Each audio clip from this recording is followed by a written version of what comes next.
Well, this is the first weekend that Ontario's stay-at-home order is in effect. The province launched the new rules on Thursday in an effort to combat the surge of infections.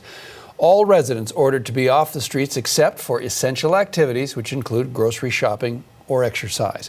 People breaking the rules could face fines of up to $1,000.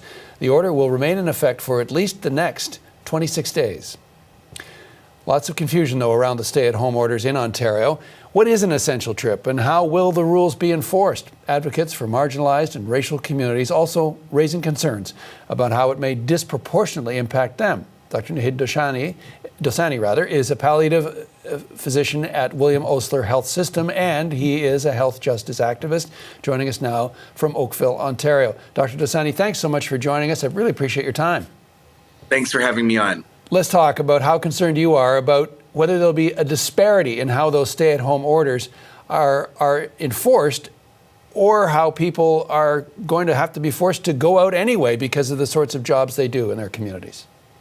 You know, well, the public health experts and epidemiologists have spoken. We need a stay-at-home order in Ontario, and we need a state of emergency. But what we must remember is that racialized communities, and particularly low-income racialized communities, have a long-standing history of being over-policed and connected to law enforcement on a long-standing history of items. And this isn't a pandemic where COVID-19 has hit these populations very hard. We know in the Toronto area, racialized populations accounted for 83% of cases in the first wave. And we have to also remember that many of these people are essential workers. We cannot police our way back to public health, and we cannot police our way out of this pandemic. So let's talk about this in terms of, because the police have said they won't be doing spot checks. So what are your concerns about how this enforcement might play out for these communities? Well, my concern is around the confusion, actually. When the details came out around the stay-at-home order, we heard our premier saying bad actors will be fined, kind of connecting bad actors to those who have COVID and are not staying home or at risk of COVID. And we know racialized communities are most at risk. It also pit a situation where we had law enforcement being presented as protective and good. Meanwhile, racialized communities who have been hardest hit and have been over-policed on the other side of the spectrum. For me, there was a lot of confusion that was associated with the rollout of these policies. We had police and leaders in the policing community saying the next day that they were also very confused. Having police being confused, inconsistent messaging, and a pandemic that hits racialized communities very hard is a very bad combination. And this may not fare well for low-income racialized people. Well, let's focus as well on the fact that if you have a job, as you say, many are already in essential services. Many work shift work. Many take public transit because of where they are on the socioeconomic scale. Can you talk a bit about that? That the act of getting to work or the act of leaving their houses creates a problem for them.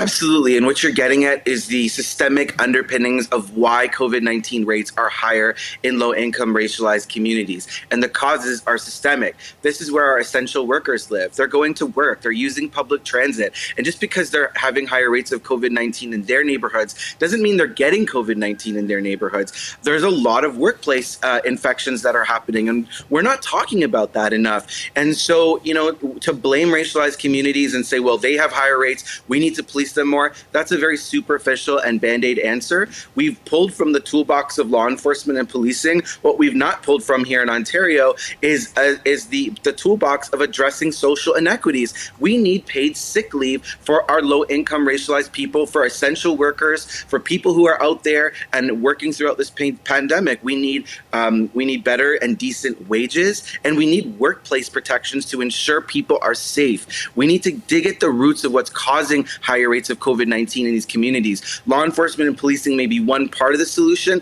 but it cannot be the only solution. One final quick question, though, on the law enforcement aspect. The police, as I understand it, have said that in addition to not doing spot checks, they would respond to a complaint. What are your concerns about their ability to enforce these new regulations and yet at the same time be able to do it in a way that is respectful across the board?